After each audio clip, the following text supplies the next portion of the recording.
तो आज हम देखेंगे कि ये डेटा सिमिलरिटी से क्या मुराद होता है, और जैसे डेटा डिसिमिलरिटी है तो उसका अपोजिट हो जाता है, और फिर उसमें एक प्रॉक्सिमिटी का आ जाता है कंसेप्ट। तो ये तीनों आज हम देखेंगे। सिमिलरिटी मेजर या सिमिलरिटी फंक्शन। अच्छा, अगर इस पे आप लोग देखें ना, तो ये डिटरमाइनिंग में बहुत सारे कंसेप्ट आपको जो नॉर्मल आम जिंदगी में हम अनकॉन्शियसली यूज करते हैं, तो वही कंसेप्ट यूज होते हैं। देखिए, अगर आपको कोई गाड़ी नजर आ जाए और आप उसको देख के ये बता सके कि ये सुजुकी अल्टो है, तो आप क्या करते हैं? आपका दिमाग सिमिलरिटी मैट्रिक्स ही यूज करता है, और उसके बेस पे वो आपको बता देता है कि ये जो गाड़ी सामने से गुजरी है, ये करोला है, ये होंडा है, ये सुजुकी अल्टो है, या इसके फर्दर वेरिएंट्स जिसके जितने भी अवेलेबल हैं।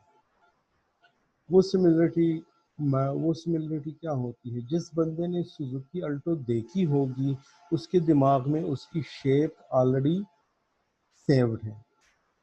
अब जैसे ही उससे सिमिलर शेप की गाड़ी आ जाएगी, वो फौरन मैच कर जाता है कि ये जो मुझे अभी नजर आ रही है गाड़ी, ये सिमिलर है सुजुकी से। उसके बाद फिर वो फर्दर मैच करता है कि ये सुजुकी में अल्टो है, अल्टो में फिर भी एक्सआर है, सुजुकी में हरान है। ये क्या है? ये सारी सिमिलरिटी होती है जो हम यूज करते हैं। अब जब हम आते हैं डेटा की तरफ, तो डेटा में भी तो हम यही देखते हैं ना कि मिसाल के तौर पे एक पेशेंट का रिकॉर्ड हम उठा लेते हैं। तो उस पेशेंट के लिए हम क्या करते हैं कि इसको कोई पर्टिकुलर कैंसर है या नहीं है। तो हम क्या कर लेते हैं कि सिमिलर पेशेंट्स का रिकॉर्ड उठा के देख लेते हैं। अगर दोनों के सिम्टम्स सेम हो, तो हम कहते हैं कि ये जो नया पेशेंट आया है, इसको भी से कैंसर के सिम्टम्स हैं। अगर वो सेम नहीं हो, तो फिर हम कहते हैं इसको नहीं है। फिर इसमें हम ये देखते हैं कि अच्छा, अगर सेम नहीं है तो इसमें कितने परसेंट ये एक दूसरे से मैच कर रहे हैं। तो इसीलिए यहाँ पे सेम का कंसेप्ट नहीं यूज होता, इक्वल का कंसेप्ट नहीं यूज होता, सिमिलरिटी का यूज होता है, क्योंकि सिमिलरिटी एक प्रोबेबिलिस्टिक अप्रोच है। एक अगर हम इसको यस नो में लेके जाए कि भाई एक इक्वल है या नहीं है, तो उसमें तो हमारे पास 0-1 ऑप्शन आ जाएंगे। लेकिन यहाँ पे क्या होता है कि ये 0-1 होता है। 0 मतलब 100% सिमिलरिटी, 1 मतलब 100% सिमिलरिटी, 50% भी सिमिलर हो सकता है। जैसे अगर 4 टेस्ट है, उसमें दोनों के सेम आ रहे, 2 सेम नहीं आ रहे, तो हम ये कह सकते हैं कि 50% सिमिलर है। अगर 3 टेस्ट सेम आ रहे हैं तो हम कहते हैं 75% सिमिलर है। अगर 4 के 4 सेम आ रहे हैं तो हम कहते हैं 100% सिमिलर है। इसको हम एक दूसरा भी नाम यूज करते हैं। एक जो बेसिक कॉन्सेप्ट इसके लिए होता है, वो हम डिस्टेंस यूज कर लेते हैं।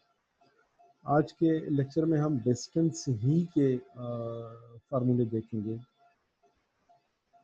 इसको आप ऐसे समझ लीजिए कि अगर आपके पास एक शेप बना हुआ है और आप दूसरा उस पर बना रहे हैं, मैं ड्राइंग की बात कर रहा हूँ।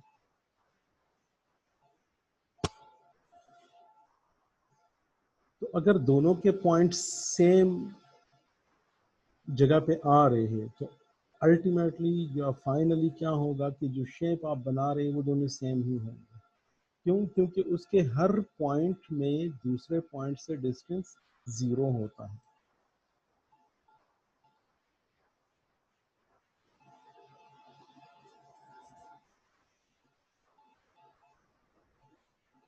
जैसे मिसाल के तौर पे, ये आप लोगों को ड्राइंग नजर आ रहा है?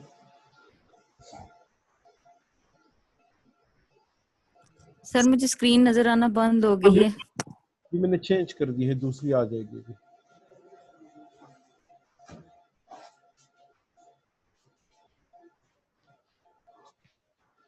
आगे ही ऐसा कि ड्राइंग की विंडो नजर आ रही है। सिगरेट मांगा।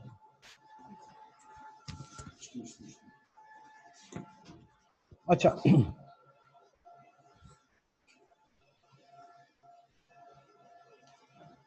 इसमें अगर ये मेरे पास पॉइंट्स हैं, इसको मैं थोड़ा सा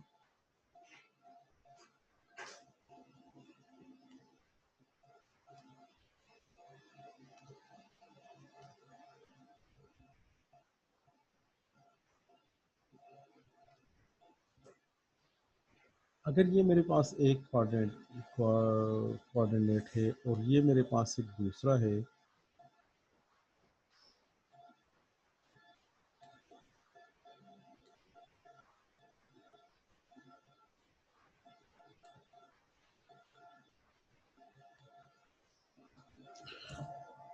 आपको ये दोनों ग्राफ नजर आ रहे हैं?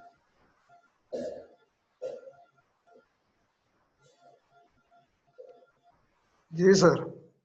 अच्छा, अब ये सेम है कि नहीं है, ये मुझे कैसे पता चलेगा?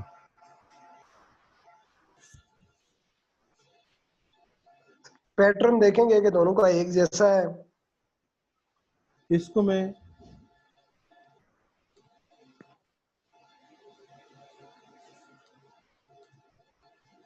इसका डिस्टेंस मैं इसके साथ देखूंगा,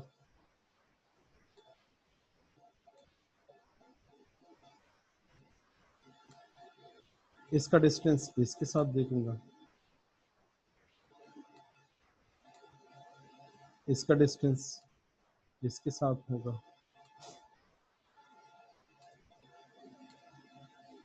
इसका, एंड सो ऑन। तो अगर मैं हर एक पॉइंट का डिस्टेंस मेजर कर दूं और इसका डिस्टेंस 0 हो कि इन दोनों का सेम है, इन दोनों का सेम है, इनका सेम है, इसका इससे सेम है, ये सेम है और ये भी सेम है, तो शेप सेम बनेगी कि नहीं बनेगी? तो हम कह सकते हैं कि ये दोनों जो शेप है ये सेम है। अब यही कॉन्सेप्ट हम उठा के क्या करते हैं, यही कॉन्सेप्ट उठा के हम डेटा माइनिंग में यूज करते हैं, जिसके लिए हम स्क्रीन मैंने चेंज कर दी, जब नजर आए तो बता दें।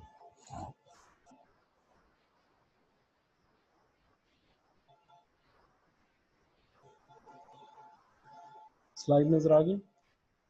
जी सर। अच्छा, अब यहाँ पे ये जो डिसिमिलरिटी या डिस्टेंस का लिखा हुआ है ना, इसका कंसेप्ट वही से उठाया गया है कि आप अगर कोई पॉइंट्स देख रहे हैं तो अगर वो एक दूसरे के करीब है तो सिमिलर होंगे, अगर एक दूसरे से दूर है तो वो डिसिमिलर होंगे या वो डिस्टेंस से मेजर करेंगे। और इससे हमें पता चलता है कि जो दो न्यूमेरिक वैल्यू हैं वो कितने सेम है या कितने डिफरेंट हैं। तीसरा हमारे पास प्रॉक्सिमिटी गढ़ है, तो सिमिलरिटी तो उसमें सेम कैरेक्टरिस्टिक देखने होते हैं, डिसिमिलरिटी उसमें डिफरेंट कैरेक्टरिस्टिक देखने होते हैं, दोनों को कलेक्टिवली हम प्रॉक्सिमिटी कहते हैं। यही सिमिलरिटी और डिसिमिलरिटी का कंसेप्ट हमारा क्लासिफिकेशन में भी यूज होगा और यही हमारा क्लस्टरिंग में भी यूज होगा। अच्छा, अब इसको हम क्या कर लेते, क्या करते हैं, मैट्रिसेस को पढ़ा है आप लोगों ने, ज़ाहिर पढ़ा होगा। इसमें हम क्या कर लेते हैं कि हमारे पास जितने भी वैल्यूज होते हैं ना उसको हम एज ए मैट्रिक्स ले लेते हैं। मैट्रिक्स में अगर आप यहाँ पे देख लें, ये 0.1 है, ये 0.2 है, ये 0.3 है, 4, ये सारे पॉइंट एक मैट्रिक्स की शक्ल में हमने रिप्रेजेंट कर दिए जिसमें रोज एंड कॉलम्स आ गए। ये पहला रो है, ये दूसरा रो है, ये एंड रो है, ये पहला कॉलम, दूसरा कॉलम और ये कॉलम एल। इसमें क्या होता है कि x11 का डिस्टेंस मैं देखता हूँ x21 के साथ। यहाँ पे अगर आप नीचे वाले में देख लें तो यहाँ पे क्या रिप्रेजेंट होगा, यहाँ पे डिस्टेंस मेजर होगा पहले पॉइंट से, पहले रो के पहले कॉलम से ये दूसरे रो का पहला कॉलम कितना डिस्टेंस पे है, पहले रो से तीसरा, पहले रो के पहले कॉलम से तीसरे रो का पहला कॉलम कितने डिस्टेंस पे है, एंड सो ऑन। तो ये टेबल सारा मेरे लिए क्या रिप्रेजेंट कर रहा है, ये सारा मेरे लिए डिस्टेंस को रिप्रेजेंट कर रहा होता है। ये एग्जांपल से आपको थोड़ी सी समझ और भी क्लियर हो जाएगी।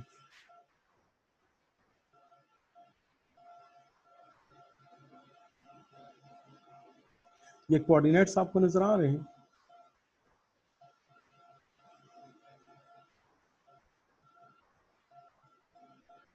जिसमें 4 पॉइंट्स बने हुए हैं, x1 x2 x3 x4।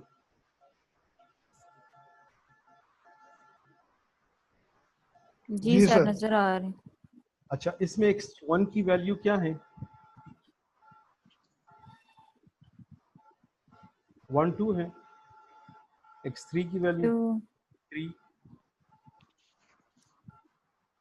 x2 की वैल्यू क्या है 3 5 है, x3 की वैल्यू क्या है 2 0 है, x4 की वैल्यू क्या है 4 5 है। ये यहाँ पे हमने टेबल में रिप्रेजेंट कर दिए हैं। x1 क्या है, एट्रीब्यूट 1 रिप्रेजेंट कर रहा है 1, एट्रीब्यूट 2 रिप्रेजेंट कर रहा है 2। इस ये x और y को रिप्रेजेंट कर रहे हैं। तो ये जो क्वाड्रेट में मेरे पास पॉइंट्स बने हुए हैं, इसको मैं डेटा फॉर्मेट में इस शेप में रिप्रेजेंट कर सकता हूँ। यहाँ तक तो चीजें क्लियर है ना, जी क्योंकि हर पॉइंट की 2 वैल्यूज होती हैं। अब ये जो डेटा मैट्रिक्स यहाँ पे आपको नजर आ रहा है, ये जिसमें D21 लिखा हुआ है स्लाइड नंबर 43 पे,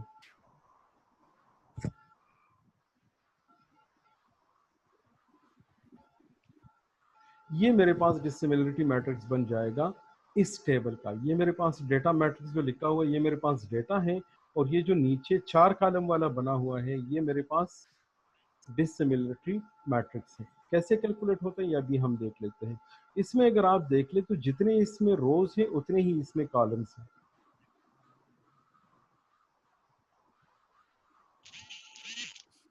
इसका मतलब ये है कि x1 से x2 कितने डिसिमिलर है, x1 से x3 कितना डिसिमिलर है, और x1 से x4 कितना डिसिमिलर है। यहाँ पे x2 से x3 कितना डिसिमिलर है और x2 से x4 कितना डिसिमिलर है। यहाँ पे x4 से x3 से x4 कितना डिसिमिलर है। x1 से x1 डिसिमिलर नहीं होगा क्योंकि दोनों सेम को रिप्रेजेंट कर रहे हैं, इसलिए यहाँ पे भी 0 है, x2 का x2 से भी 0 है, x3 का x3 से भी 0 है, और x4 का x4 से भी 0 है। तो डायगोनल पे सारे 0 आ रहे हैं। यहाँ पे ये अपर जो ट्राइंगल है ये खाली है। क्यों? जहाँ पे आपके पास वैल्यू सिमेट्रिक आएगी तो उसका आप अपर ट्राइंगल ले ले या लोअर ट्राइंगल ले ले, आपके पास सारा डेटा रिप्रेजेंट होगा। क्योंकि यहाँ पे अगर ये मुझे बता रहा है कि x1 से x2 कितना डिसिमिलर है, तो ये मुझे बता रहा है x2 से x1 कितना डिसिमिलर है, तो ये दोनों वैल्यू यहाँ पे सेम आएगी।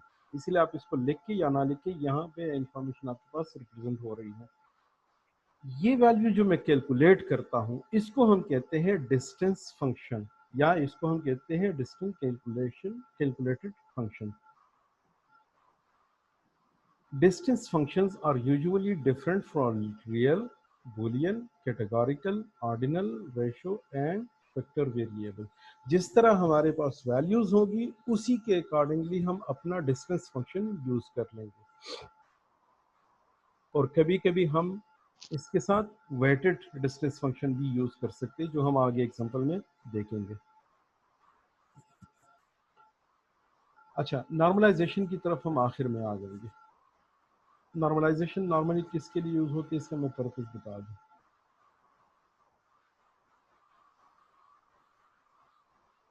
आप लोगों ने कभी एक्सेल में ग्राफ बनाए हैं?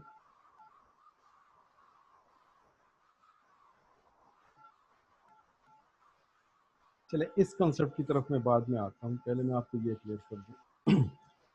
अच्छा, ये मेरे पास वैल्यूज है, ये मेरे पास पॉइंट्स है जो क्वाड्रेट में कोऑर्डिनेट बनाया हुआ है।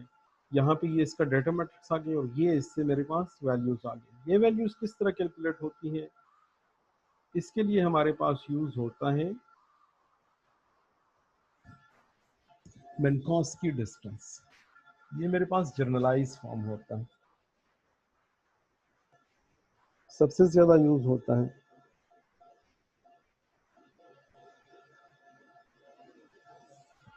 जर्नलाइज फॉर्म में क्या है कि आपने एक्स आई, देखिए ये वन जो रिप्रेजेंट कर रहा है ना, ये 1 2 3 4 5 ये मेरे पास कॉलम रिप्रेजेंट कर रहे हैं।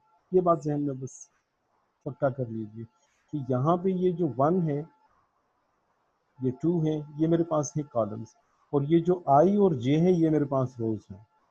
तो इसका क्या मतलब हुआ कि एक रो का पहला कॉलम माइनस होगा दूसरे रो के पहले कॉलम से, उसी रो का दूसरा कॉलम माइनस होगा नेक्स्ट जे रो के दूसरे कॉलम से। तो ये हम क्या करते हैं कि हम कॉलम वाइज सब्सट्रैक्शन करते हैं और उसका हम पावर लेते हैं पी। पी कोई भी वैल्यू हो सकती है, 1 होगा, 2 होगा, 3 होगा, जो भी हो हमारे पास। इसका मैंने पावर ले लिया, सारी वैल्यूज जो आ गई सबको जमा करके उसका उसी पावर का अंडर रूट ले लिया। अगर ये 1 है तो ये पावर भी पावर 1 है तो अंडर रूट भी 1 होगा, अगर पावर 2 है तो अंडर रूट नॉर्मल आ जाएगा, अगर पावर 3 है तो ये अंडर रूट 3 आ जाएगा, एंड सो ऑन। इसमें आई और जे क्या है, ये मेरे पास 2 डेटा सैंपल्स हैं, 2 डेटा ऑब्जेक्ट्स हैं, 2 रोज हैं, 2 इंस्टेंसेस हैं। ये सारे नाम हम इसके लिए यूज कर सकते हैं।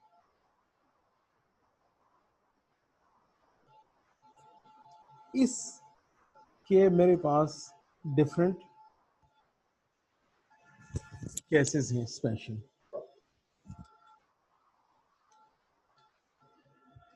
अगर पावर की वैल्यू मेरे पास ऑर्डर की वैल्यू 1 हो तो इसको मैनहट्टन कहते हैं, अगर पी की वैल्यू मेरे पास 2 हो तो ये यूक्लिडियंस डिस्टेंस कहते हैं। सबसे ज़्यादा जो कॉमनली आपको लिटरेचर में मिलेगा वो यूक्लिडियन डिस्टेंस मिलेगा। अब इसमें अगर आप देख लें, ये मैनहट्टन इसका सिंप्लीफाइड फॉर्मेट है, इसमें आपका अंडर रूट नहीं लगता, आप सिंपल वैल्यूज उठाएं और करस्पॉन्डिंग वैल्यूज से आप माइनस करते जाएं। अगर आपने यूक्लिडियंस बेसिस यूज़ करना है तो पर आप कॉलम वाइज वैल्यूज़ को एक दूसरे से माइनस करके उसका स्क्वायर ले लें और आपके पास जो टोटल आ जाए। अच्छा, ये इसका लेना भी एब्सोल्यूट है, मतलब अगर आपके पास नेगेटिव वैल्यू आ गई तो वो सारा आपने नेगेटिव कंसिडर नहीं करना।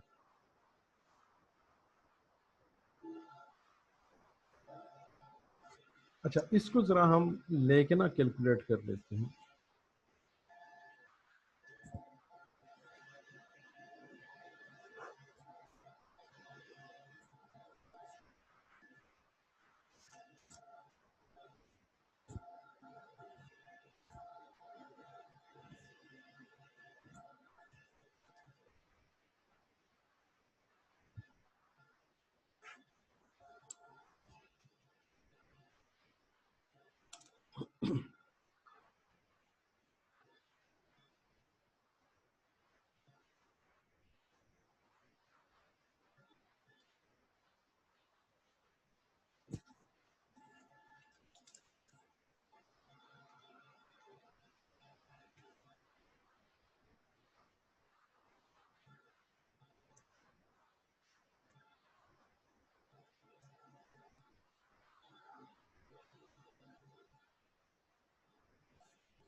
अच्छा,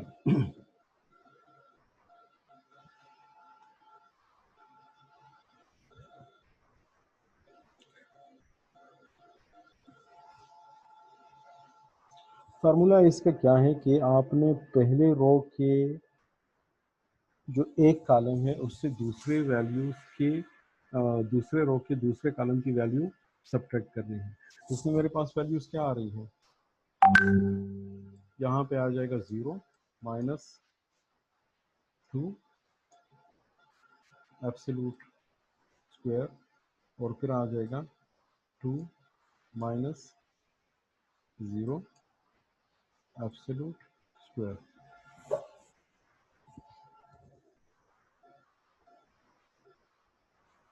इससे क्या वैल्यू आ रही है,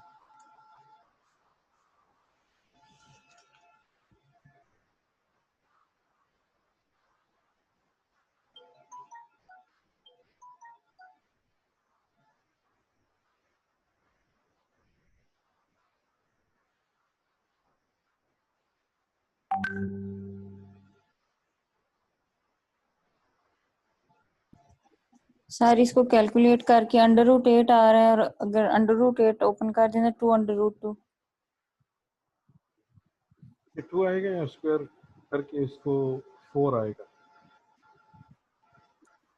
सर 2 स्क्वायर रूट 2 आएगा।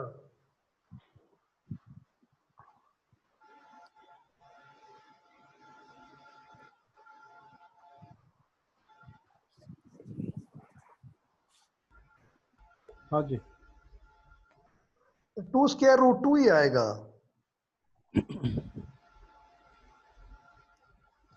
इससे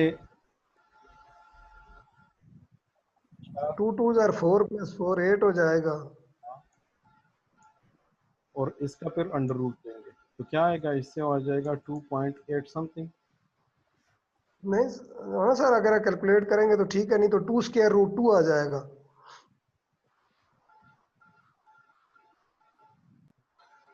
हमें असल में सिंगल वैल्यू चाहिए कैलकुलेटेड।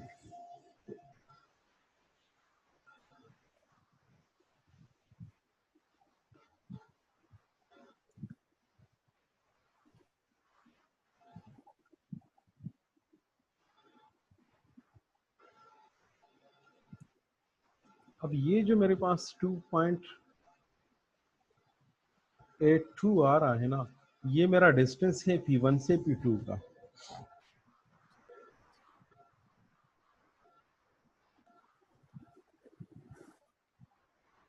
इसी तरह मैं अगर P1 का P3 से डिस्टेंस ले लूँ तो ये 0 - 3 square root plus 2 - 1 square root, इससे जो भी आ जाएगा उसका अंडर रूट होगा। तो ये होगा 6 4 और 1 5 अंडर रूट आ जाएगा।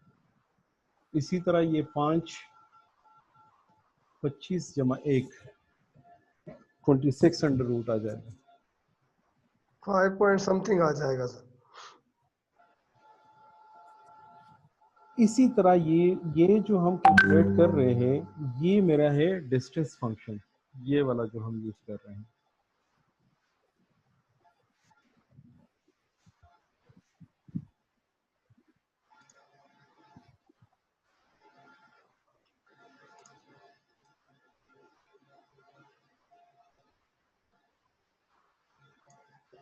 ये मेरा क्या है, ये है मेरा डिस्टेंस फंक्शन। और इसी डिस्टेंस फंक्शन से मैं क्या कर लेता हूँ कि मेरे पॉइंट्स कौन कौन से किस से कितने डिस्टेंस पे हैं या कितने उसके सिमिलर हैं, ये सारा जब मैं कैलकुलेट कर लेता हूँ तो मेरे पास जो रिजल्ट आता है वो ऐसे होता है।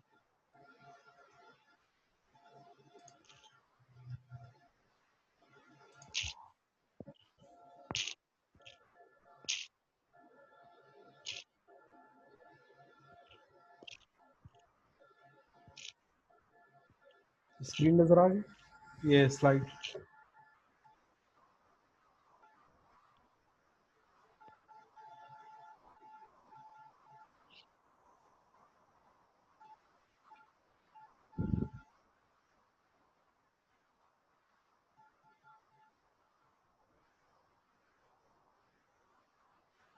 स्लाइड नजर आ गई कि नहीं, 48 नंबर। जी सर। जी सर। देखिए आप, ये जो P1 और P2 का डिस्टेंस है वो 2.82, इसमें 3 डिजिट्स का दिया था हमने, दो दो डिजिट्स का लिया हुआ है। इसी तरह ये अगर हम ले लें तो ये 3 3s are 9 minus 3 3s are 9 हो जाएगा, और ये प्लस 1 हो जाएगा, तो 10 का अगर हम अंडर रूट ले तो ये 3 पॉइंट समथिंग आ जाएगा। ये 5 5s are 25 हो जाएगा, 5 5s are 2, क्योंकि ये 5 को अगर हम 0 से माइनस कर ले तो ये 5 ही आ जाएगा। 25 प्लस 2 से आप 1 माइनस करें तो ये 1 आ जाएगा, तो 25 प्लस 1 26। इसका अगर आप अंडर रूट ले लें तो ये 25 पॉइंट समथिंग आ जाएगा। अगर आप P1 का P2 से डिस्टेंस ले या P2 का P1 से डिस्टेंस ले, आपके पास वैल्यू सेम आ जाएगी। P2 का अगर आप डिस्टेंस P2 से ले ले तो वो 0 आ जाएगा, क्योंकि 0 2 माइनस 2 0, 0 माइनस 0, 0 माइनस 0 0 आ जाएगा, दोनों को ऐड कर ले तो वो आपके पास 0 आ जाएगा। इसी तरह ये 2 का P3 से, ये वाला जो है P2 का P3 से, यहाँ पे हमने 2 से 3 को माइनस कर लिया, 1 आ गया, और 0 को 1 से माइनस कर दिया, तो 1 प्लस 1 2, 2 का अपन रूट ले रहे तो वो 1 पॉइंट समथिंग आ जाएगा।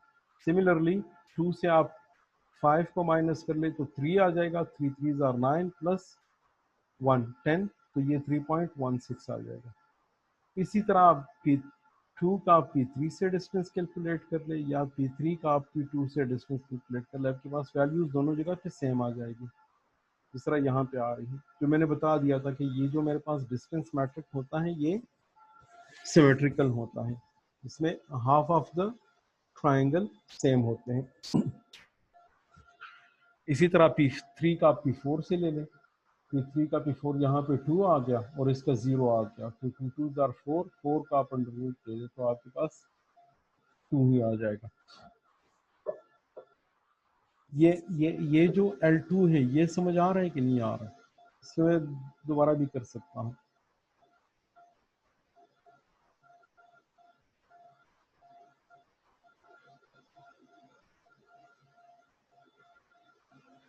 हाँ जी,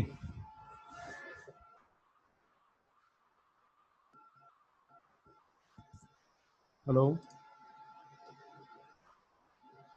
ठीक है सर।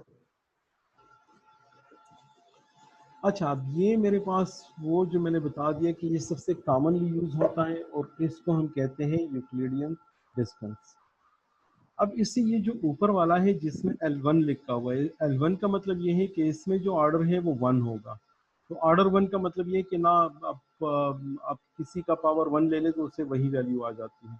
तो इसमें क्या है कि आप 0 से 2 माइनस करके क्या आ जाएगा, -2 आ जाएगा, एब्सोल्यूट में ये 2 आ जाएगा, प्लस 2 से आप 0 माइनस कर ले तो 2 + 2 4 आ जाएगा, यहाँ पे 4 आ गया है।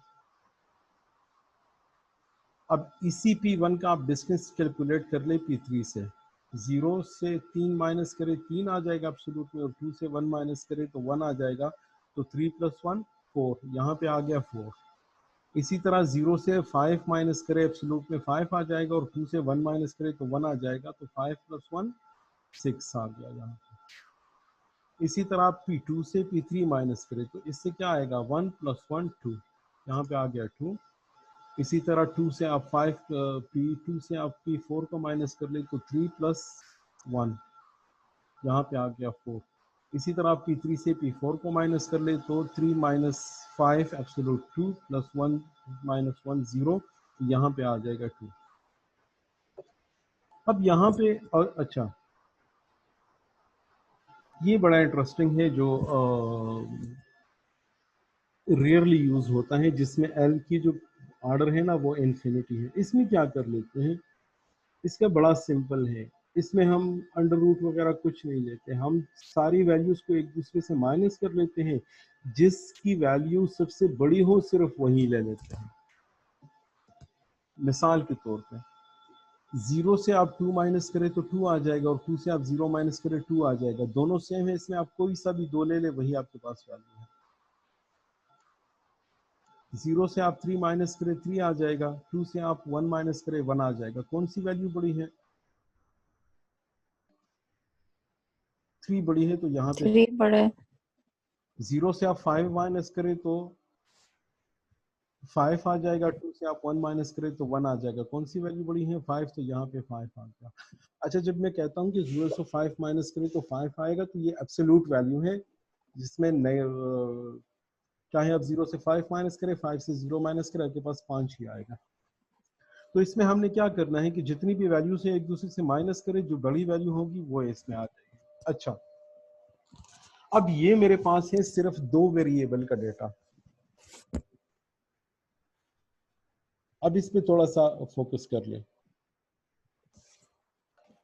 यहाँ पे एग्जांपल में मैंने क्या लिया है, कोऑर्डिनेट्स लिए हैं, जिसमें मेरे पास पॉइंट्स है, और पॉइंट्स को हम 2 वैल्यू से रिप्रेजेंट करते हैं। यहाँ तक ठीक है। इसमें मैं क्या कर लेता हूँ कि मैं फिजिकल एक कोऑर्डिनेट पे मैंने पॉइंट्स बना दी और उसका डिस्टेंस मालूम कर रहा हूँ। अच्छा, अब इसका मैं डेटा सेट से कैसे लिंक करूंगा,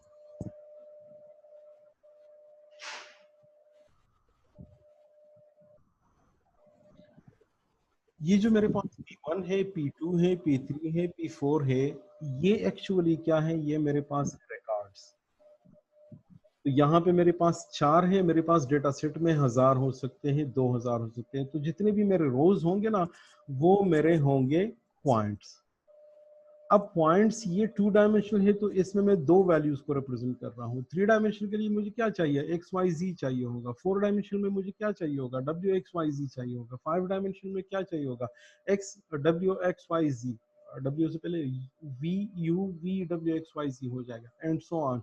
अगर मेरे पास 26 डायमेंशन का होगा तो ए टू जी मेरे पास सारे पॉइंट्स हो जाएंगे। अब ये जो एक्स वाई है, तो ये मेरे पास एट्रीब्यूट है। सिंपल किसी भी डेटा सेट में 2 एट्रीब्यूट्स होंगे तो इस एग्जैक्टली इसी तरह आएगा। अगर 3 एट्रीब्यूट्स है तो थोड़ा सा चेंज होगा, अगर 4 एट्रीब्यूट्स हो तो उससे डिफरेंट होगा, नंबर ऑफ वैल्यूज आएंगे। लेकिन कैलकुलेशन जब मैं करूंगा तो कैलकुलेशन का सेम तरीका होगा जो यहाँ पे मैंने 2 पॉइंट्स के लिए यूज किया है। अगर मैं आपको व्हाइट बोर्ड पे ले जाऊं